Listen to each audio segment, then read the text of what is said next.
Part 4 of a series of unfortunate events, Austere Academy, and it's book 5.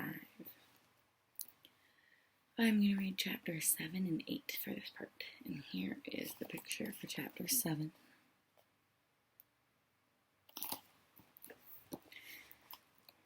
The Baudelaire Orphans' school day was particularly austere, a word which here means that Mr. Moore's stories were particularly boring.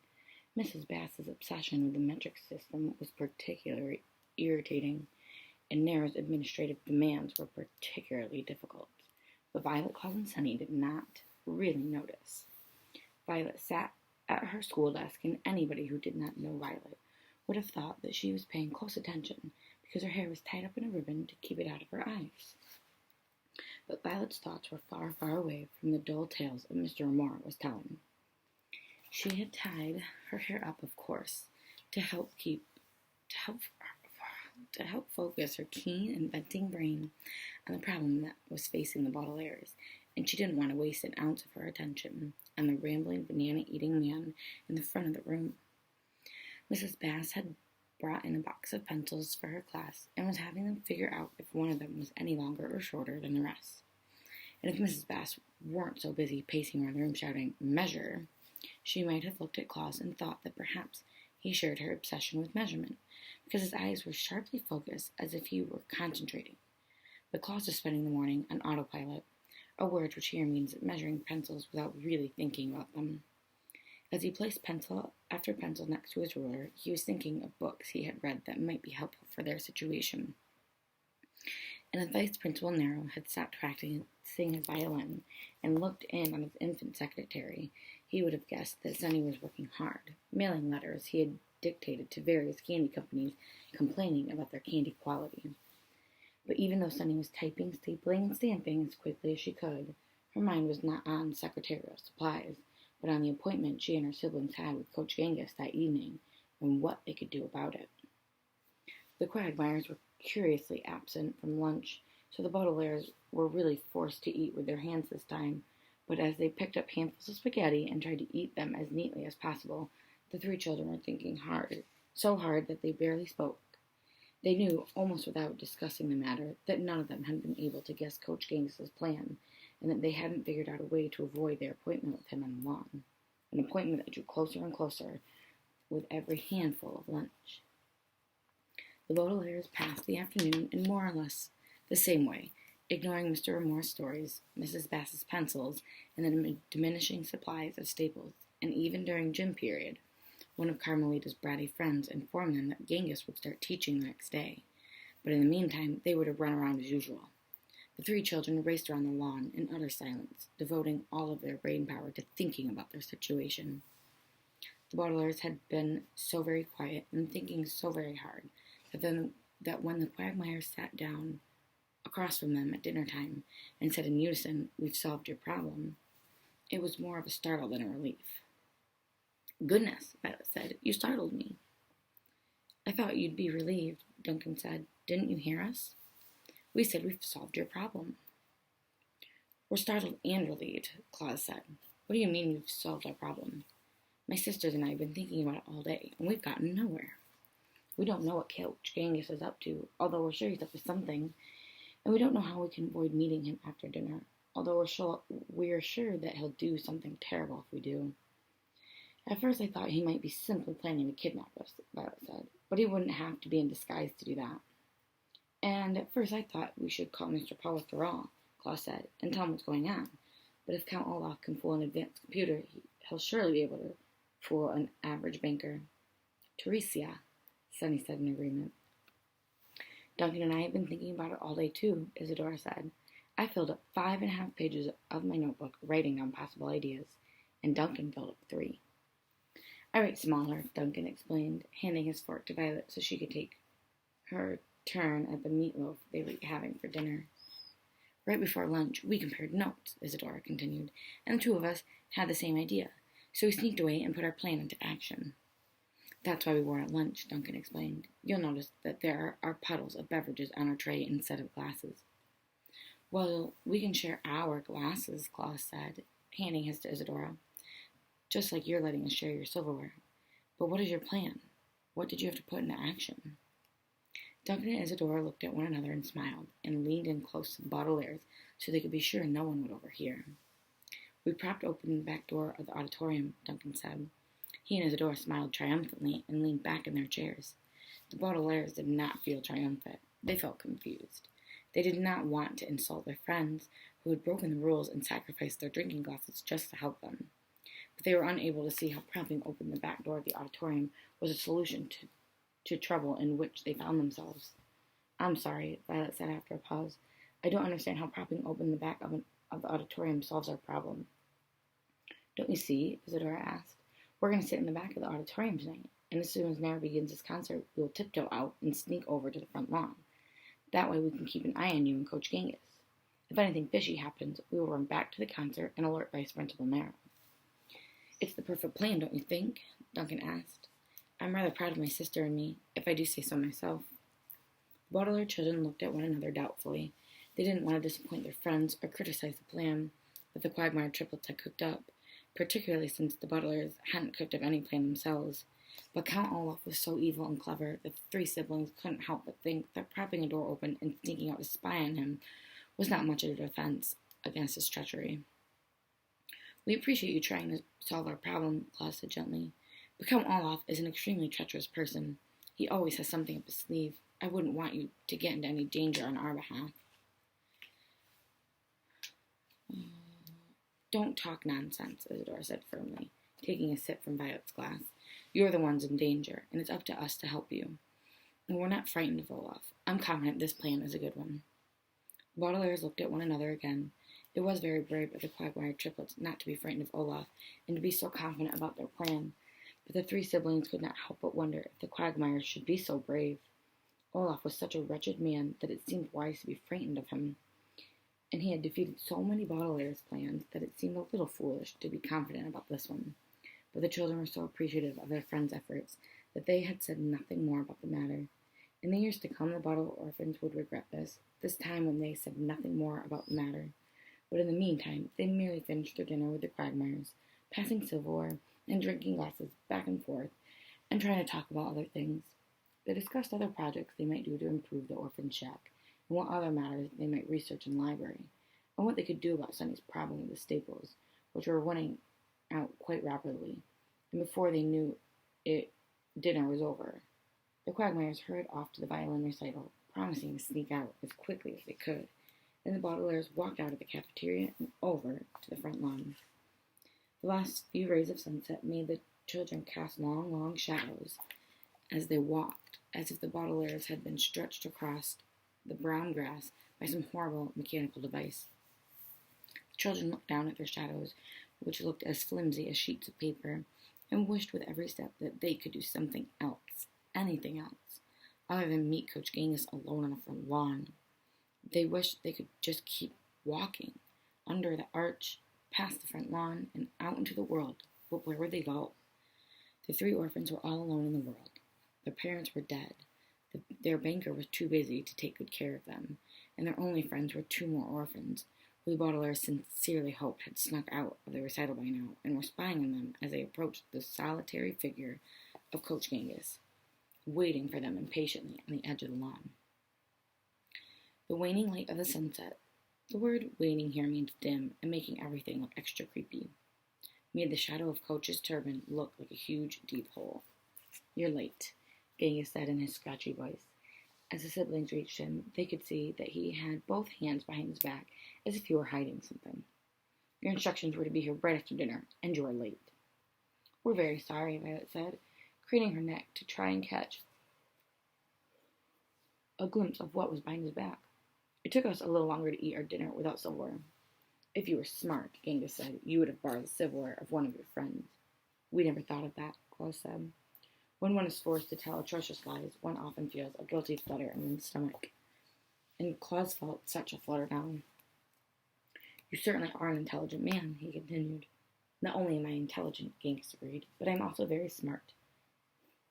Now let's get right to work. Even stupid children like yourself should remember what I said about orphans having excellent bone structure for running. That's why you are about to do a special orphan running exercise, or SOAR for short. Aloud, Sunny shrieked. My sister means that sounds exciting, Violet said, although Aloud actually meant I wish you'd tell us what you're really up to, Genghis. I'm glad you're so enthusiastic, Genghis said. In certain cases, enthusiasm can make up for a lack of brain power. He took his hands from behind his back, and the children saw that he was holding a large metal can and a long prickly brush. The can was open, and an eerie white glow was shining out of the top. Now, before you begin the soars, we'll need a track. This is luminous paint, which means it glows in the dark. How interesting, Claus said, although he knew what the word luminous means for 2.5 years. Well, if you find it so interesting, Genghis said, with his eyes looking as luminous as the paint, you can be in charge of the brush. Here. Here's a picture.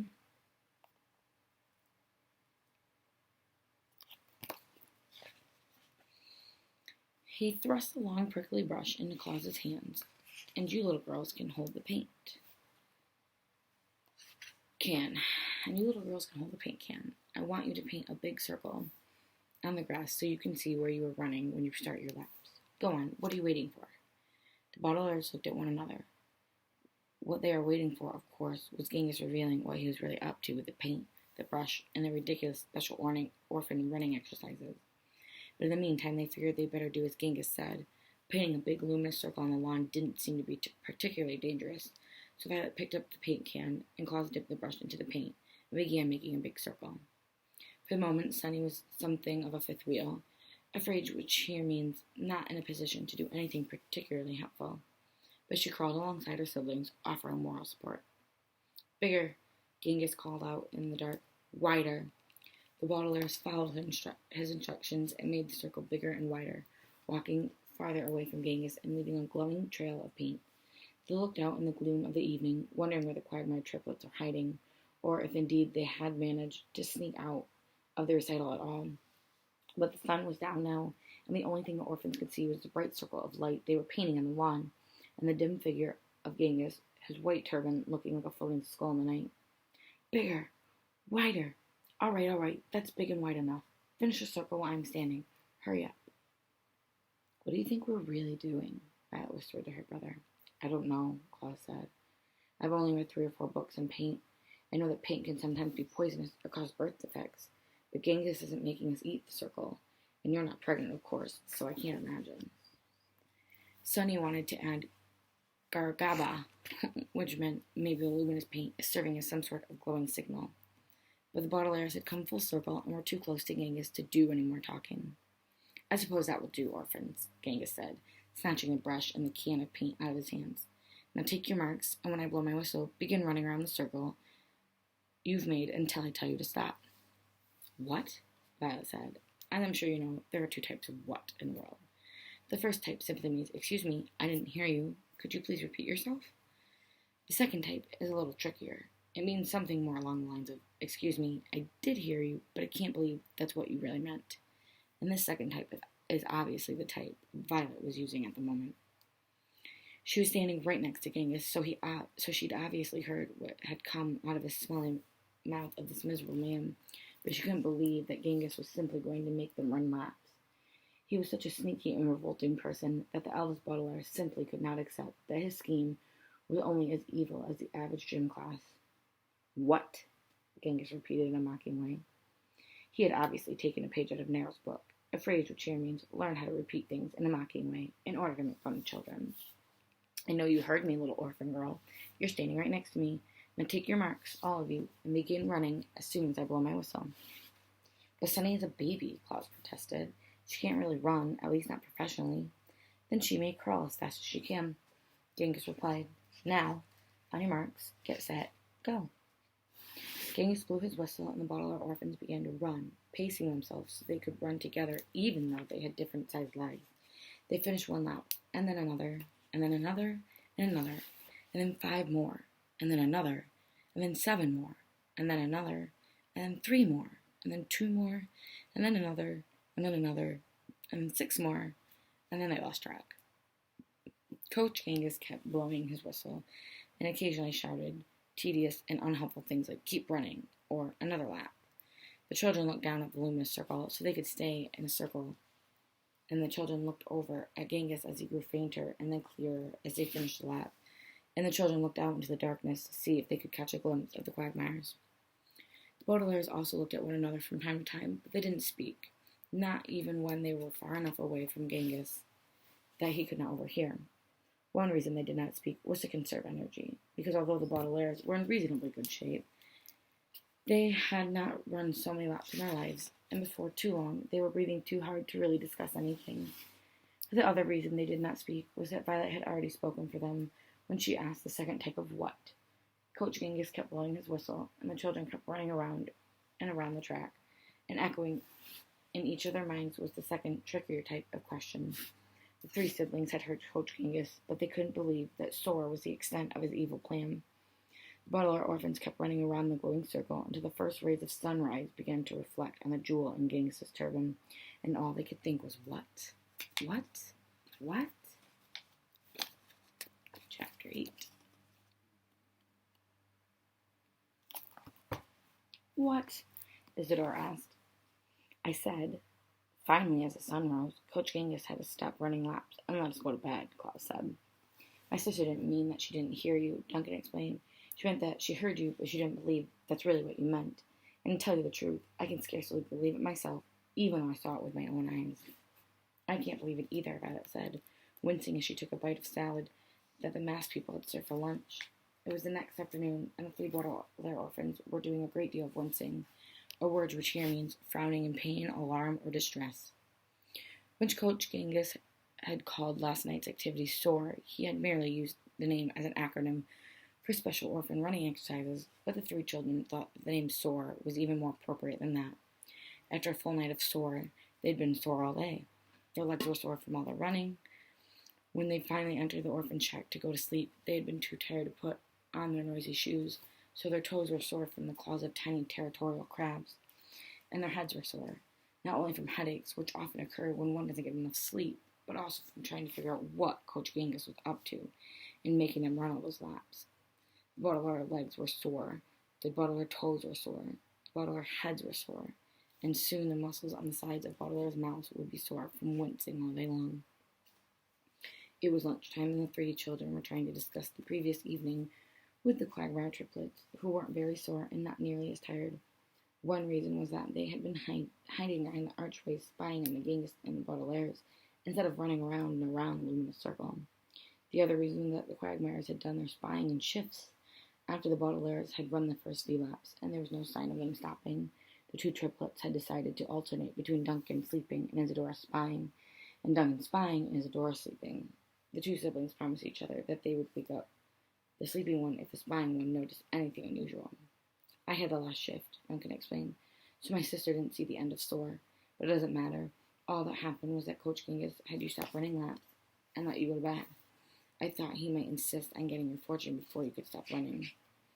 And I thought that the luminous circle would serve as a landing strip, Isidore said, for a helicopter piloted by one of the assistants to swoop down and take you away. The only thing I couldn't figure out was why you had to run all those laps before the helicopter showed up.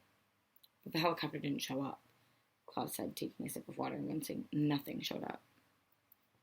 Maybe the pilot got lost, Isidore said. Or maybe Coach Genghis became as tired as you did and forgot to ask for your fortune, Duncan said. Violet shook her sore head. He would never get too tired for a fortune, she said. He's up to something, that much is for sure, but I can't figure out what it is.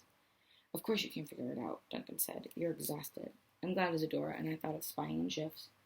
We're going to use our spare time to investigate. We'll go through all of our notes and do some more research in the library. There must be something that can help us figure it out.